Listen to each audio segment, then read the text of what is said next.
Kambe mpelo ukuthi Nkosi ihamba nami ngoba izitha ziyangihlasela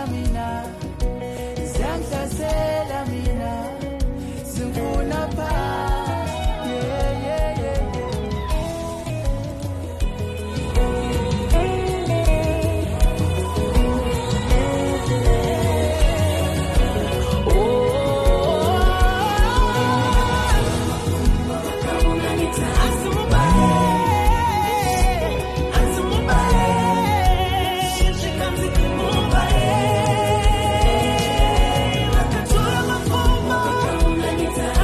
phakathi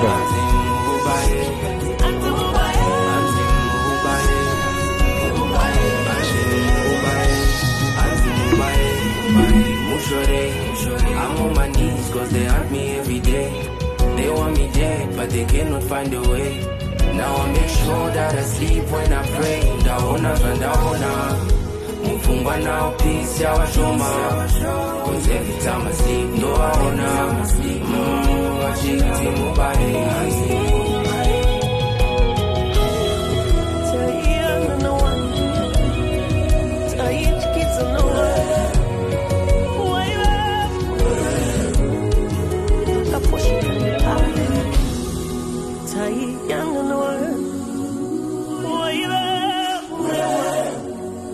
Paka poshe kande pa, paka tatwende pa.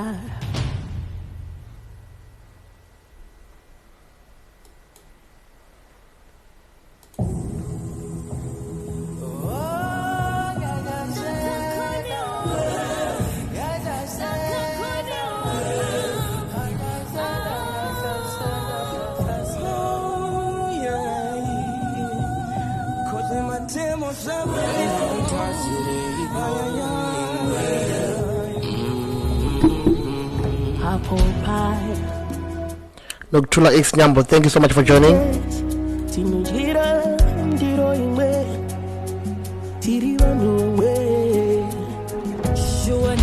Natasha Chigere, thank you so much for connecting.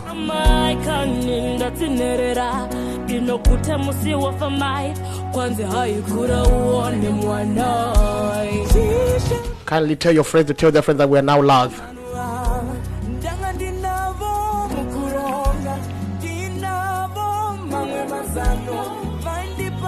It's your favorite show with Nobel Chimuka.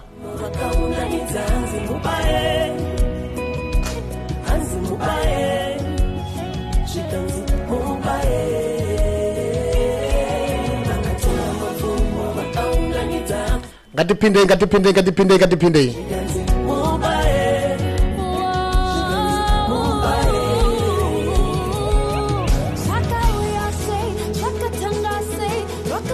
Tapiwa Mano, thank you so much for connecting.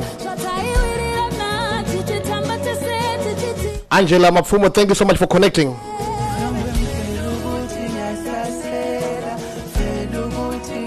Let your friend to tell their friend that we are now live on Hotspot. Babam Nijo in the house.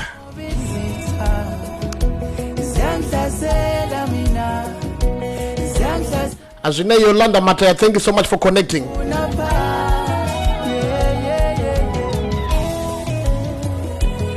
Aplene Muponda, thank you so much for connecting.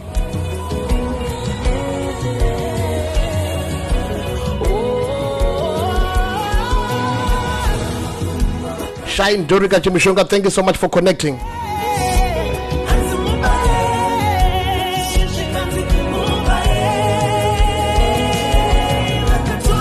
Yes, Tinabo Bamdini Nijo, Waripana Pavauze, Dezanai.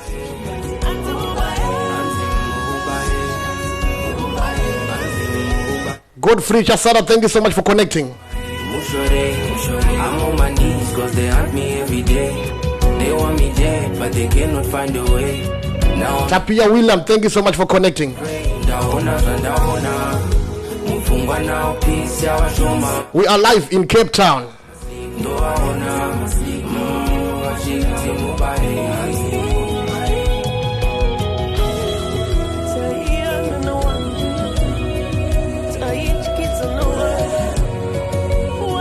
Tapinda.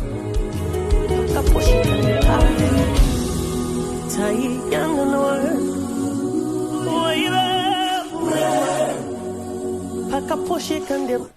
Okay, thank you so much.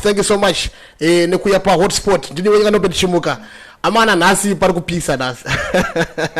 Nasi pa hotspot pano putika nasi. Ndine your favorite comedian bamnini Nijo. Very live pa Facebook pano pa hotspot. Bamnijo. Yes, Baba. Thank you so much, mkoma wangu nekushika pala. I know it's a pleasure. You know, we are family, so I'm very excited to be here. Did you say, guys, everybody who's tuned in live, big shout out to you. Thank you so much. I hope you are all doing perfectly well. It is my singular honor and pleasure to be talking to you on this live broadcast. Thank you so much. Because kushika kwenyu manje mimi ka. Kwaita hotspot iputike zvekutoti chatonyora pasi kuti aiwa pakazoya bamwe Nijo hotspot yakabva yakaenda kumberi aiwa ini ndiri mufundisi saka ndenda kuzoblessa first pa ndenda ngosvika ndikablessa tikangosiya anointing munoona zvakuputika. Yes, so I'm very excited. Thank you, Baba. So to our fellow viewers, we are currently live in Capetown. Tiri Capetown. Vakadzoka ku England, vakadzoka. Tiri kuno Capetown ndo kwatiri. Okay, Bamnijo. Tida kuengage namafanzi edu anditika. Leon Paulos, thank you so much for connecting.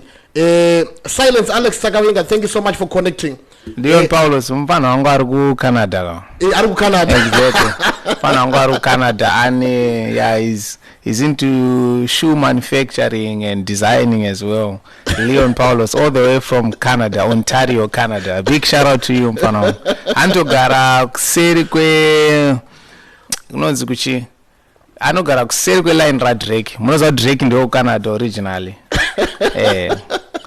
So shout out to you. Thank you so much, Kuna. Mfana is a millionaire, but he's taking time to watch our live. We appreciate. Shout out to you, Leon. Leon Paulos tofuka kwa zvinzwadzo nogara kuseri kwa Drake uye naanointing akashaka pocha dzoka chi ku Africa. Okay, Bamnijo. Tinambotanga ne trip yenyu ku UK baba. Right. Ausati ndakaona kuti from last time patakambosangana naizvezvika. Accent inenge yatichinje. Yeah, sure mate. Yeah. Definitely a couple of changes in it. Yeah, mate. Yeah. Definitely a lot of things changed. Yes, nasi taona tanakizwa tripa live tripa hotspot ndini wenye ka Nobel Chimuka. Uzanai kutaiwa. Nguwa yeta sei yakwana. Okay, Bamnijo. Experience yenyu mimi. Muchinzi makwenda ku UK. Yangari experience yakaita sei baba? Mutara ndaendera kana kuti pandakangoziva kuti ndakuenda. Before maenda. Message yanga kutaiwa tiri kukudayo kunoko. Ndo nguva yandakachitanga kurongedza mabhega angu ndichingoudzwa chete. Ndakatanga kurongedza mabhega angu ndokubva ndatanga kukwereta mari dzavanhu dzakawanda nekuti ndanga ndakuronga kuti handichadzoke. Saka ndakatanga kukwereta chingoti handokupa next week. Ndizao ndakuenda. Aiwa nokufara zvangu. No, I was very excited. Padakanzi ndakwenda ku UK, but at the same time, you know, I was preoccupied with a lot of thoughts in my mind. Because the circumstances under which I went were not very ideal. They were not the perfect circumstances. You know, when we had our show, Kuno Kumswa 23, we started talking about this show, I think around the 5th of this month. Tandatotanga utaura uti takatanga kutaura kuti tine show ku Capetown handiti. Yes. But with this one, because a lot of technical things like my visa nechichi zvakatora time kuti zviite, so zvakazoita at the last minute and we didn't have enough time to advertise the show yataida kuenda kunoita. So while I was excited about going to the UK, still in my mind I was preoccupied about thinking but manje hatina kuadvertise a show yedu zvichabuda zvakanaka here. And also because I'm generally a very busy man, chimwe chinhu chandakafunga immediately was ndichingoudzwa kunzi saufana kukwira ndege kuswera mangwana. Chinhu chekutanga chananda kufunga nchekuti zvinhu zvese zvandiri kufanira kuita zvinhu zvangu zviri pending ndakutofanira kuzvipedza nhasi namangwana. Yes. So yes, I was excited, but I was also preoccupied with a lot of things. I did not really process the idea until ndatozonyatsotsika ndasvika ndopandakatoti zvatozoitika izvi nditoriko zvechokwadi. So yeah, but overall I was excited. Yeah. Ndikubata ipapo bamnijo. Was it your first time kutoendawo Definitely. England? Of course, yes, it was. It was my first time in the UK. I'd never been there, not even in my dreams. Hapana kana one day ndakamborota ndirimo muEngland. Kana zviya zvekuti unoza pane hope dzaunomborota obva wazopepuka wotorwadziwa kuti akumana ndachi, but it was actually my first time. Is it? But before that, Andika, pane flyer atakambotenderera before mazoenda this time. What happened? Ndanangorigadzirawo zvangu. Okay, to the people that are joining us here, we are live trip on Facebook, hotspot. Ndinabamne Nijo wamanaudza naye kuti unganai pano pa hotspot. Toda kuti tinakizwe munzwe kuti zvakamira sei. Okay, mapinda imimi mu UK. Experience yanga iri sei? The experience was good. The experience was great, and I was fortunate kuti my days andakasvikako vanogara variko vaitotaura kuti wasvika way there right.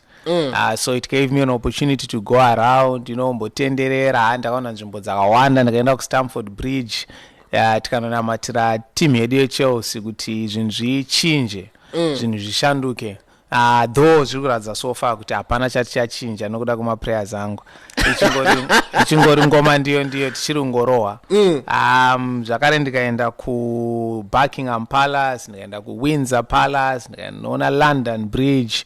And I also met, a lot of people, some of my family who are based there. And then at times now. So it was a good experience just seeing what's going on out there. Takazoona futika muri koko makubuda pa TV. Chii chakaitika kuti zvizvikwazi makupinda so. Pane munhu akaimba song ndurukangana kuti Matthias Merere kana kuti pane munhu akaimba song yekuti wenyasha ungamudi wenyasha ungamuite iko. Aipapo ndakangona kuti I think ndiri wenyasha. Zinenge zako kuleketa. Ndanga ndashanyiro one of my moms who stays in Wales. Saka vanogara kuWales, moms vangu vandaenda ndanoona. So the following day tikati let's just go, shopping. Saka tandaenda kunonzi high street I think. Ndobva taenda high market ndakangana starash. So tichitendera tiri ikoko paya panewo majournalist aitotenderera vachita mainterview because apparently there is a shop, a big chain that's closing down nokuda kwekuti business ravo riri low. Saka these guys were just moving around vachiinterview vanhu vachibvunza vanhu kuti so how do you feel about closing a shop?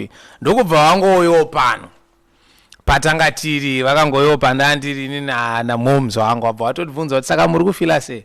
Ndo pandichataura here kuti ndakauya nezuro. Ndikati ndiri kurwadziwa fani. Moyo wangu uri kubayikana. I'm not happy nekuvhara kuri kuita shopi because ndo shopi yandinositenga naamai vangu. Apa mama svika nezuro. Ndasvika nezuro ndaitochoka ndichitrai kuda kuona zita rayo kuti inombonzi chiko shopi. So yeah, but it was just fun. So we interviewed, and then the next day I didn't get to see it live, but ndakazotumira tuma clips and pictures nevangu vachitoti matobuda pa TV. Saka first time yangu England within the first 3 days ndandakutobuda pa TV.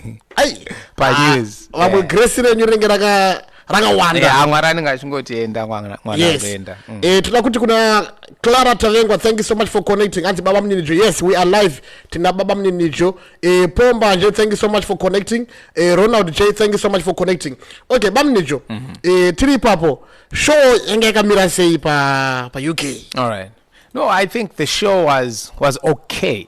I wouldn't say it was great. Compared to the other shows we've done, the shows we've done in Harare, Mutare, Bulawayo, Capetown, azvizofanani hazvo because of so many factors. Like what I said initially, kuti we got the confirmations that ndrukwanisa kutravel. We got them really, really late. So we got them like on a Thursday.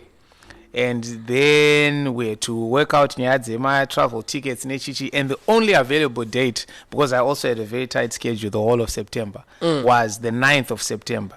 So we had like 7 days to announce the show. And the landscape UK in terms of how busy the people are is very different from Zim, because with Zim you can announce today, we are having a show on Saturday. Now, I see the Monday, so you can say on Saturday we're having a show. And you can get 50, 80, or even 100 people in just 1 week. But you know, in the UK, people need a lot of time to plan their travel, to ask for my off, my shifts. So kazhinji, any proper event, you should sell it at least 3 months in advance, so that when auto garatinga ticket track online over to garaita sale. Obato garage rakare akumbira off yake kubasa chichi. So we were almost sure we're not going to get a large number, and we got I think 30 people or so that managed to come through. But you could feel that those who came really wanted to support, and even those, there are some people who couldn't make it, but they bought tickets online. Kuna wana itongo tenga ma tickets vachiti nochi manonuka utudza, but I just want to support. And I think the big thing, the most important thing for us at that point was just trying to make sure that at least patakati tuita show takazoita, so that when we do the next one, we are building from an experience that we've already had. So taking all of that into consideration, I would consider that the show was a success. Yeah. Okay. So in terms of weather, tanombokombe yamanje pana ye weather apa ine magarama ita would you favor weather ku England or ku Zimbabwe? Of course, Zimbabwe. Of course. Muda zuwa. Of course. Listen, not kuti zuwa on, but Zimbabwe it in a balance. Yekuti pakamboti zuwa kunotombotonhorawo kombonaya kombodi. But I guess that side, the summer is very short, and even yavanenge vachiti summer yacho pavanenge vachiti nhasi ma temperatures are right, ini ndaitopfeka juice. So that's not my kind of weather. No. I would favor Zimbabwe, yeah. Okay, Baba, to the viewers that are watching us triple live triple Facebook, ndini can open chimuka ndina baba mnini Nijo. Chidowe kwa chigwedere, thank you so much for connecting. Denny Charlie, thank you so much for connecting. Just finish Iva Patience Tokoyo, thank you so much for connecting. Okay, Baba, show ya roya ku UK. Mchiva mazoka makapigiro ku chiko baba mu UK. Kuno ku Africa. Yo kama jokes ya. Konzirema jokes. Pane chimwe chihombe chandingakunzire. Inini chero ndingakunzire mapounds. Angamboenzani nemajokes angu. Maida hembe azvite. Inini mfaro wandinokunzira guys. Hamuna chamunoenzanisa nacho. Mfaro wandinokupai ndokupai mfaro wegore rese, but dai ndakakupai mapounds makanga achinja, makangotenga McDonald's zvakatopera. But handakakunzirewo majokes. Aneka weather mchana. Yes, we see kuti muchikobva ku UK makasvika pamanobhomba pa Capetown. Aenda pa Capetown makabhomba. Capetown was good. But makazvibalansa sei kuti muri kubva ku UK mototi hayo maya ndada kuti mupisa pa Capetown. Life yandorarama baba yakaoma kaini. Aiwa life yangu inopisa because I tell you kuti ndikakutangira kubva pano kaenda ku UK. Yes. Ndakakwira ndege musi Thursday, and it's about a full day's journey. So ndakakwira Thursday kuMascat, ndikasvika ku UK Friday morning around 10 a.m. 10 a.m. ndakangobva ndichibva ipapo promoter wangu, a big shout out to you, Miss Faye of Events by FB, very great, amazing woman. Ndobva wanditi alright, musati madai tokona kusazowana mukana pamazuva enyu, because mazuva amurugara kuno kumashoma tokona kusazowana mukana. Saka regai ndimbokuendesai kuWindsor Palace. Tatenda kuWindsor Palace ndichingodzika ndege baba. Yes. Apo ndane 14 hours ndiri mundege. Ndaenda ipapo, tabva ipapo ndo ndaendeswa kuhotel kwangu kwandaigara, which was about I think an hour away from kwatanga tayo. Ndakangonorara ndofunga 2 hours. Ndichibva ipapo tikatomuka zvikanzi handei kuLuton, kune radio station iriko. We want to promote our show. Then we went to Luton town ndo kwe club inotambira nakamba. It's about I think an hour and a half away from kwatantiri. Taita interview tapedza, tatadzoka hatina kudzoka straight. Takabva taenda ku, where was this? We went to see a certain guy who was also helping us promote the show. So tikazobva I think kumba kwacho kuma 1. Yes. We left around 1 a.m. Ndobva ndasvika, I think we left around, we left around 11, but ndozva ndakazosvika kuhotel kuma past 12 ndikazarawo ma 1. The next day ndora ndine show. Tatarwa show kubva kuma, I left for the show around 3, though show yange iri yemanheru, because we wanted to make sure kuti zvinhu zvakaita zvinhu zvakabalance here. Then tataita show so you know, that's just my life. Saka ndatojaira, then I just came back to pandakadzoka kuZimbabwe. I left the UK on Friday ndikasvika Saturday. Sunday I had a wedding. And then Monday morning na 8 a.m. ndandakutokwira ndege kuenda kuJoburg because ndandine mumwe muchato futi on Wednesday. So yeah, ndo zvakatongoita life yangu kuti ingori busy. Ndakangozvi accept kuti pandienda zowanirawo mukana wekuzorora. Ndinoita se ndozorora plus ndo believe kuti tichazonyatsorora kudenga ndo kwachazorora. So yeah, that's what happened. But at least when I'm here in Cape Town, I love the vibe, I love the city, I love the nature, I love the beach, the weather, everything. Ndinoyatsona nge kurelax. Tambotara nawo show yem Cape Town baba. From the previous one that you did, andika tozoya yakaitika musuno so Saturday previously. What's the difference between those two shows? Oh, the one we just had right now, the Yataketa Saturday was way bigger. Way bigger. I mean, like 10 times bigger. The first one we had, you know, was okay. And anytime I'm doing something for the first time, I don't give myself pressure. Kuti izvezvi ndikashedzwa ndikanzi ndikuenda kunoita show, let's say kukwekwa. Ndisana mboita show kukwekwa. Yes. Ndikanzi ndakuronga show yekukwekwe kana kuti which other place andisana mboenda kana to Bedbridge. Andizvipressure stereki nekuda kuti saka kubva kukauya vanhu 10 ndotorwadziwa. No, I understand the journey of a creative. I understand the journey of an artist. Kuti anytime you are getting into a new territory, you have to learn the territory, you have to understand it, you have to learn the people, the systems and stuff like that. So every time I'm doing something for the first time, I just use that as a learning experience. So we did the first one here in Cape Town. February, yes. Yes, it's February. It was okay. We had a good show, fairly good attendance. But as compared to the last one we had, the one we had this Saturday, it was massive. It was big. We had a nicer place. The crowd was bigger. And I would also like to applaud the team that helped me to set this up. That's particularly you, Mr. C. You worked very hard. Even while I was away. Pfungwa dzangu ndichingokommunicate guys, my tickets up here, tawana venue here, chakati. So there's you, Mr. C, there's my guy, Skyboy, there's Jackie Tats, and there's also Signet. So those 4 people, I note they were on the ground. You guys were on the ground, muchi make a shot, balance, and that also contributed to the huge success that this show had. Because sometimes when you're planning a show, dzingoni zvinhu zvakawanda zvinoita kutemsa musoro maspeaker awo here sound iri kuita here venue iri bo here. But when I'm working with people like you, I know once you tell me this is done, it's actually done. So we had a very good and awesome show, and much thanks to you. All right, to the viewers that are watching us live tripa hotspot and we're going to be chimuka Arnold Matira, thank you so much for connecting.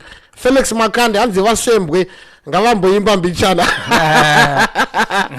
dai makauya kuti ngiri kushow vakaimba takaimba vasembo vakaimba. Okay, Nijo, muri muCape Town munomu ndapi my activities amunoti hamana inini pese pandoya kuCape Town? You know why I'm asking this question? Because tine ma-residents in Cape Town, vanhu vakauya muCape Town kudhara andiri maona, but havatomboziva mamwe ma-activities. Tikumbira musiye mango vaudza kuti vagodzidzawo kuti zvizvavanokuda muCape Town. Yes. Okay. So maybe handizive kuti vanozofarirawo zvandofarira here.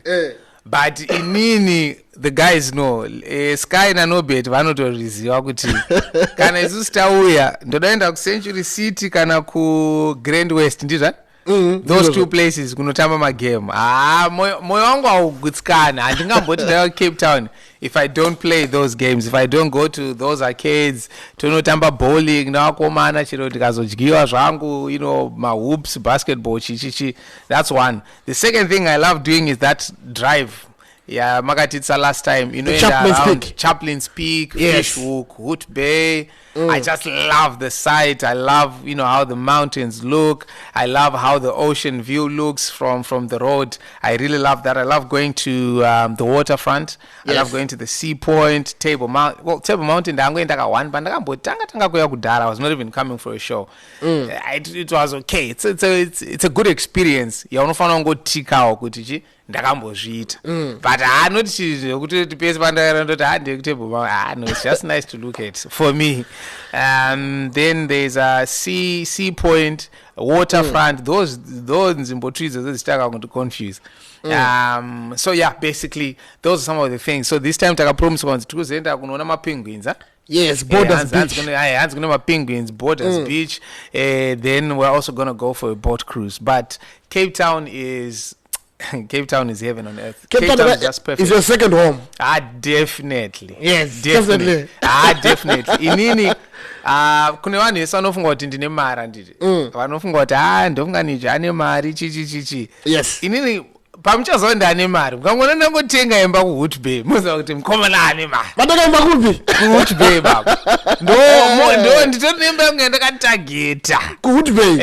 Nemba yangu yandakatageta ndoyega yandiri kushandira gore randichaita mari ndokwandiri kutenga because I really love this place. Yeah. Tofunga muri kozvinzwa mana mukanzwa kuti varelocate va Cape Town zaita. Definitely. Pane imba yawanikwa kuHoot Bay. Yeah. Okay, Nijo. Muri Cape Town kudaiso handitika. We also have my content creators ari kunoko handiti. What advice do you want to give kuma content creator munhu ari kutanga kuti azosvikawo pa level ramuri because iminika makumberi but kuti kana hatitongori kumberi kana zvachose. Ini nditongoro ndotozverenga semunhu ari upcoming. Ndozverenga semunhu ari upcoming because ndinobhelieva kuti tese tine chinhu chatirikuvavarira. Yes. So pachinhu chatirikuvavarira ichocho we are all coming up to that target. We are all trying to come up to that goal. So that's why ndichizoti ndinozviconsider semunhu ari upcoming. But anyways, my advice to anyone who's starting, the first point of advice is start. Yes. That's the first thing. You need to start, as the word says. Because a lot of people, what they do is they start and stop in their minds. In their minds, ndo paanofunga kuti ndoda iso ndaita show yangu yakadaiso obva azongoregedza ndozodedza nhingi but ndakamera chichichi. Ndinobhelieva life yokungoti start with what you have. Anditi I know kuti vanhu vanoparidza vhangeri rema-connections. You know, people say stuff like, aiwa, don't just tell us to work hard or to pray. Connect us to the people vakakuconnectai kana kuti vanhu vakakubatsirai. Yes. That's very true. But ini ndinobhelieva kuti vanhu vese vakazondibatsira kuenda umberi vakandibatsira ndatotanga kuita something on my own. Kazhinji you will find that ukaita breakdown yemota ukagara mota mako so urimo mota yako iri paside apo. Yes. Ukamirira kuti pane munhu achazondibatsira kazhinji apa wemunhu. But ukabuda panze ukatanga kuti uri kutry kupusha mota yako kana kuti kutry kuigadzira, there is a higher chance that someone is going to stop and want to assist you because they can see that there is a problem but you are making an effort to resolve that problem. So andirambe nyema connections nechi inditoro now I've got a lot of helpers. I know in my life I would have never achieved the little things I've achieved without people helping me, but my point is always those people helped me while I was already on my path working, trying to just use what I had. So I never made the excuse yekuti handina kamera taishandisa kanga Samsung so tichingotanga. I never made the excuse yekuti handisandambozviita. I never went to anyone ndichiti ndokumbirawo kuti muite collaboration neni kuitira kuti ndiputike kana ndizikanwe. Handiti izvo hazvisi wrong, but ndinongofunga kuti kana zviri izvo zvawakamirira before wazotanga chinhu you might be sadly mistaken. Kana zvizvo zvawakangomirira kuti inini akangobata chete destiny yangu ninga ari kuramba ushanda nini akangoshanda nini ndoenda umberi ningi iye waakutomiita mwari waakutomiita kunge ndiye akaholda destiny yako. Zvakura kuti kukufarira kwake kana kusakufarira ndo kuchataura kuti uchave chii muupenyu. Mabata point yangu. Yes. So indobhelieva kuti anyone who is trying, ameno mwari zvaanongoita. Mbuya vangu mbuya musiwa vane statement ravo ravaindudza every time chienda kuchikoro vaiti zvone mwari anosangana newe pashungu dzako.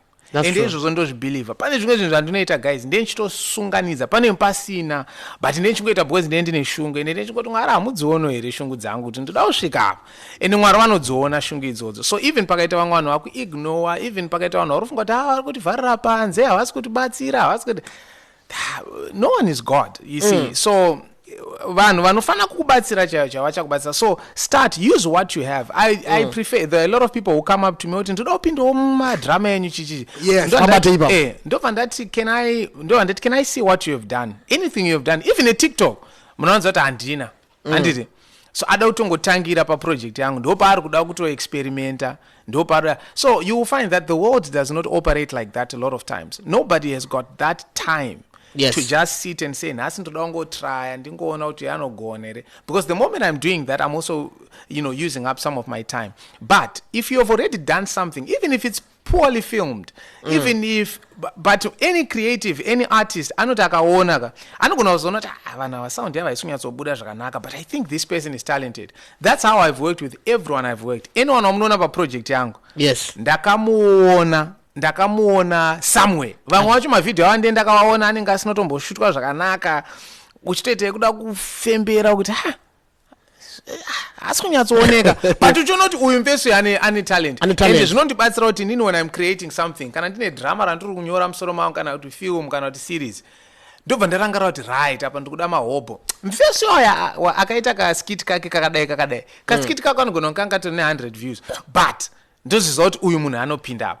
So inini, my greatest advice is start with what you have, use what you have, and keep pushing and trust God, and also invest in the right relationships, in the right friends. Surround yourself with people who support your dreams, because a lot of people my dreams awakaureva nevanhu vakawakomberedza, vanhu vanongobvunza kuti iwewe chaiye, kana kuti vanhu vanoti zvibhadhare izvo. Ndina lecturer wangu anga ari akatidzidzisa kuuniversity, ndakazovatsiura zvangu ndakavatsiura ndatopedza chikoro. Yes. But ndakaudza kuti handakukangana kuti makambotaura kuti zvemaskits zvandikuita izvi ndezvechirombe. Handinombozvikangana, ndakavaregerera zvangu but handakuzvikangana. Chakaita kuti ndisazvikangane, chakaita kuti zvindirwadze stereki ndechekuti inini hangu general handiri munhu ane moyo wakati shingei on, so handisi munhu wekuti ndinodiscouragwa stereki. But ndakafunga kuti dai mashoko avari kutaura aya anga akanzwikwa, dai vaimaudza mumwe munhu asina kunyatsosimba, someone could probably have given up on their dreams just because I was going to ndezvechirombe zviitai zvechikoro and stuff like that. So yeah, some people's dreams are killed because of the people who surround us. It can be your teacher, it can be your father, it can be your friends, it can be your cousin. So you have to be very, very careful.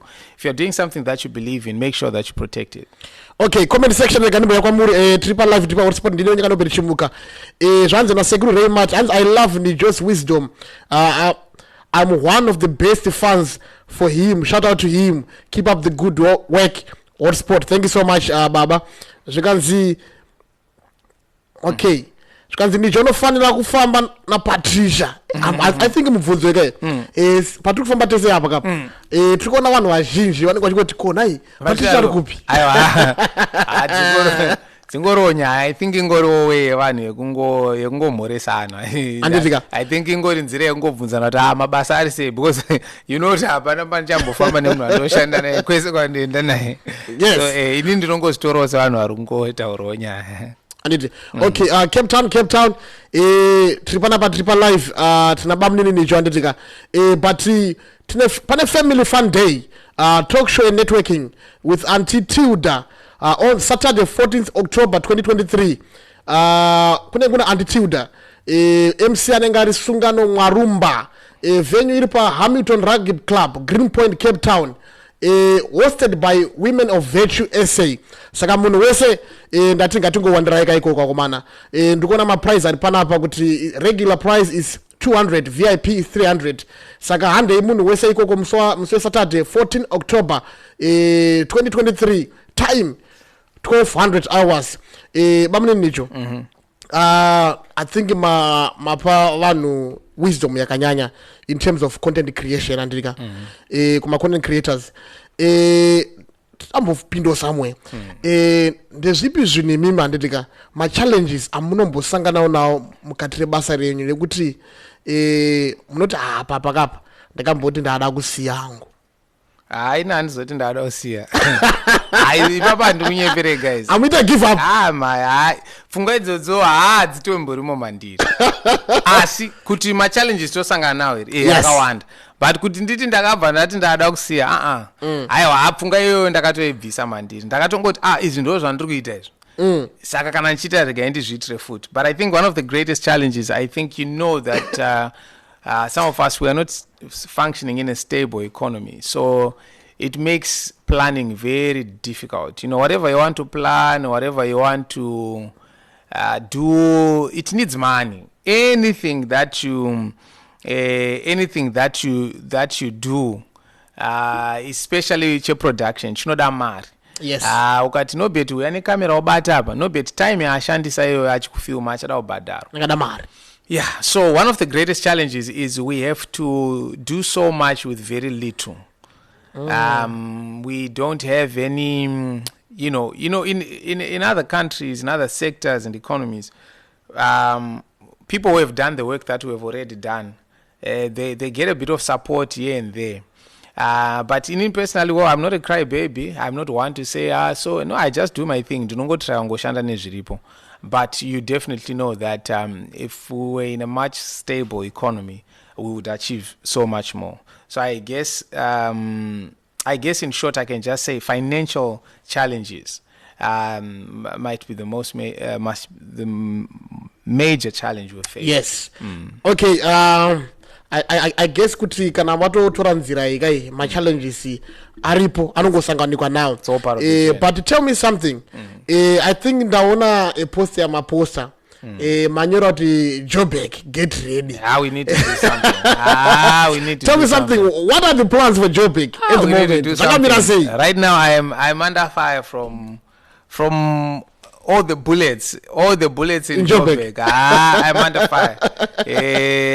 One thing about social media is that with some of these people, you actually develop a relationship to a point where you're almost like, a family. Zvinotofilonge munotozivana. So zvinoitwa ngone dzinge hama dzako dziri kubhindura, dzimwe dziri kuBirmingham, dzimwe dziri kuJoburg. So vanhu vekuJoburg vanogara vachindibvunza kuti iwo unongara uchienda kuCape Town say.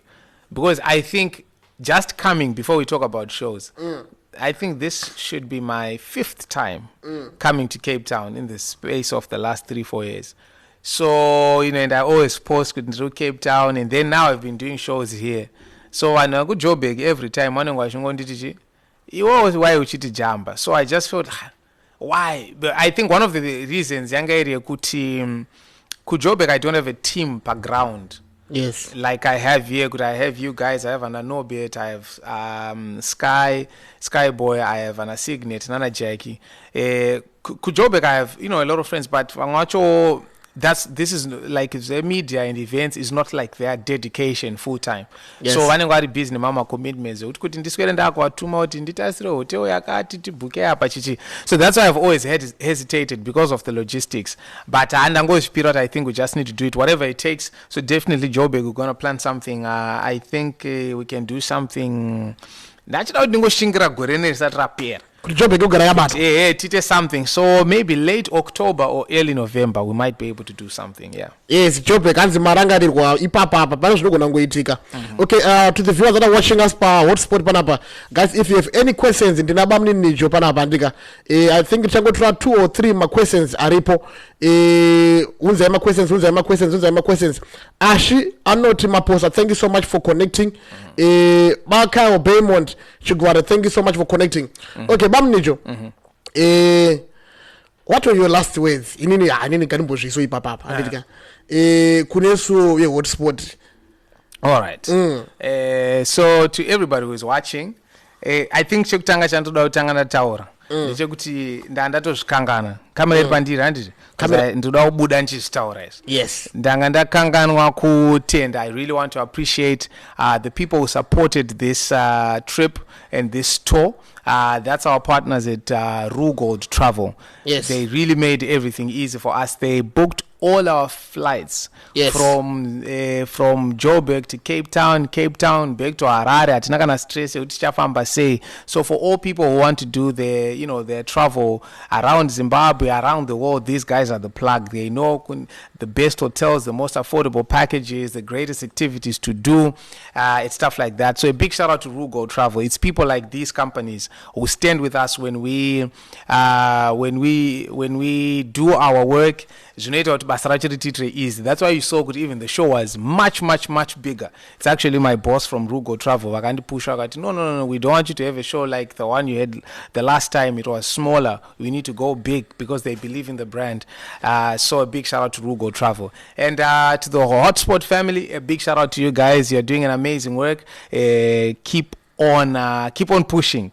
One day at a time. Please spread positivity. The timeline just needs positivity. I don't believe in people wanaenda online just to discuss makuwa kana maskandal nekubvunza kuti ningakazoita sei.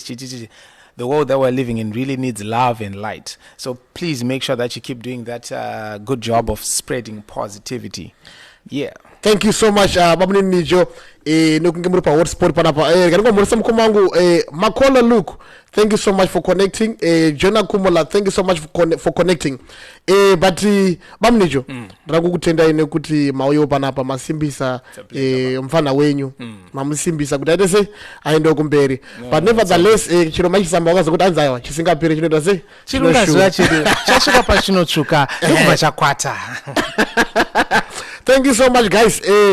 Kindly follow our Facebook page, our YouTube channel. Thank you so much, guys. Until next time, Dini Wenyuka, no bed Shimuka, Dinipa Live, Dina Bamnine Nijo. We are now signing out. Thank you so much.